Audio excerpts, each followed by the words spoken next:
If you want to find success as a performing musician, you need to be savvy with what kinds of gigs you take and for what reasons. Don't just be playing 7-year-olds' birthday parties.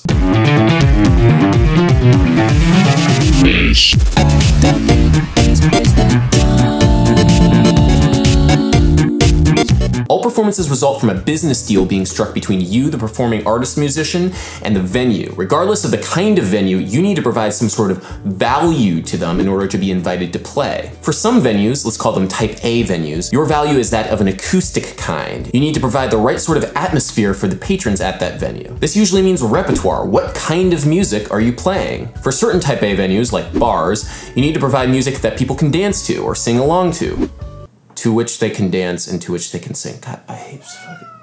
For other type A venues, you need to provide music that is soft and sedate enough so people don't have to yell over the music in order to have a conversation with one another. Regardless of the atmosphere, your value to type A venues is based upon your ability to provide music that serves a function, first and foremost. This function, whether it's dancing or background music, adds to the experience of the patrons at that particular venue. These gigs normally last anywhere between 1 and 4 hours, let's say, and you're paid based upon a guarantee which is negotiated before you actually arrive to the venue. For other venues, let's call them type B venues, your value is that of a little bit more of a monetary sort. Your job as a musician is to bring people to the venue, which is usually going to be a club or a bar, and better yet, keep them there so that they buy food and alcohol. The amount of money that you make at the end of the night is based directly on how many people you actually brought to the venue, whether it be from a cover charge or a percentage from the bar. And the likelihood that you're going to be asked back is based upon how many people you brought. Your sets at these sorts of gigs will normally last anywhere between half an hour and an hour. So at first glance, it seems like playing at type B venues kind of sucks, actually, at least in comparison to type A venues,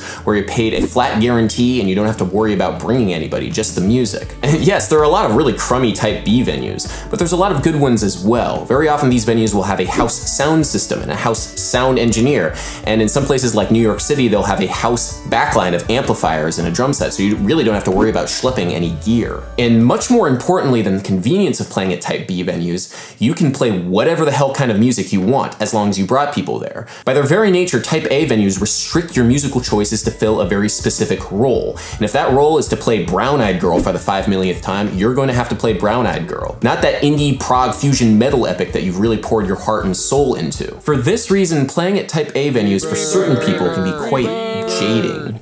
In 1917, French absurdist and impressionist composer Erik Satie composed a series of short little pieces which he called musique d'ameublement, or furniture music. He intended for these short little melodies to sort of fade into the background as people conversed within a room, just how you don't really pay any attention to the furniture in the room as you're talking to another person. The story goes is that on the first performance of these pieces at an art gallery, people stopped to politely listen to the music, which sent Satie into a frenzy trying to get people to not pay attention to the music in front of them. In the centuries since Satie, people have gotten a lot better at not paying attention to music. The advent of sound recording meant that music could now be a decorative noise in the background of our lives. This essentially was the business model of the musique corporation. Type A venues are a lot less about the performance of the musician, but rather this decorative noise, or furniture, as Satie would have called it. This can be a problem for some musicians. If you think about how society thinks about jazz music, it's nice, soft and sedate background music. But for jazz improvisers, they like to play jagged and exciting improvisations, and this can lead to a little bit of a clash when they're trying to play at type A venues. It's always a balancing act between what sorts of gigs you want to take. Now, I generalized a little bit for this video. Sometimes there's not a really strong line defining a type A and a type B venue. Sometimes there's a little bit more of an overlap, but it's still a good distinction to make. In the past week, I did a couple gigs with singer Justina Maria Soto.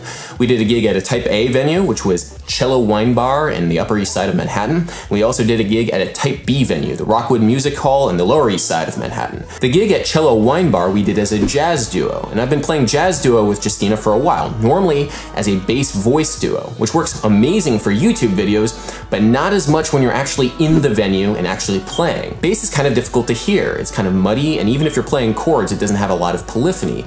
And instead, nylon string acoustic guitar fit the vibe better, so I had to play nylon string acoustic guitar. This is what I mean about restricting your musical choices to fit a specific role.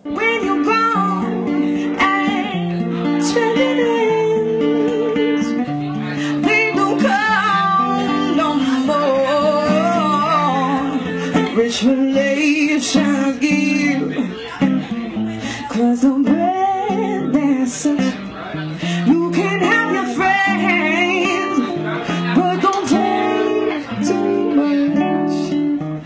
Mama may have, and Papa may have. At Rockwood, which is a type B venue, all we needed to do is just bring people in the door. And then we had the stage to do whatever we wanted to do. And we did a lot of Justina's original music, which was a lot of fun to play.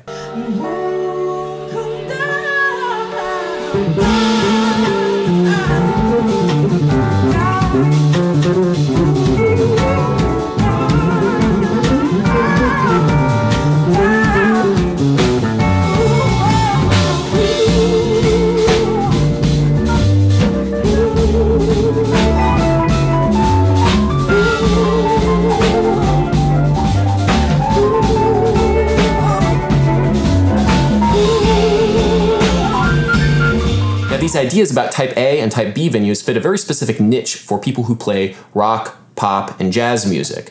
For other kinds of music and for other kinds of situations, you might have a very different sort of experience. And I just wanted to make this video to give you a general idea of where you might find yourself. Anyway, this has been Adam Neely's Bass Lessons. Please comment, like, and subscribe if you've enjoyed this particular lesson. Also, be sure to leave a question in the comment section because I do regular question and answer videos and they're a lot of fun. Otherwise, I have a new lesson or video coming out every Monday. And until next time, bass.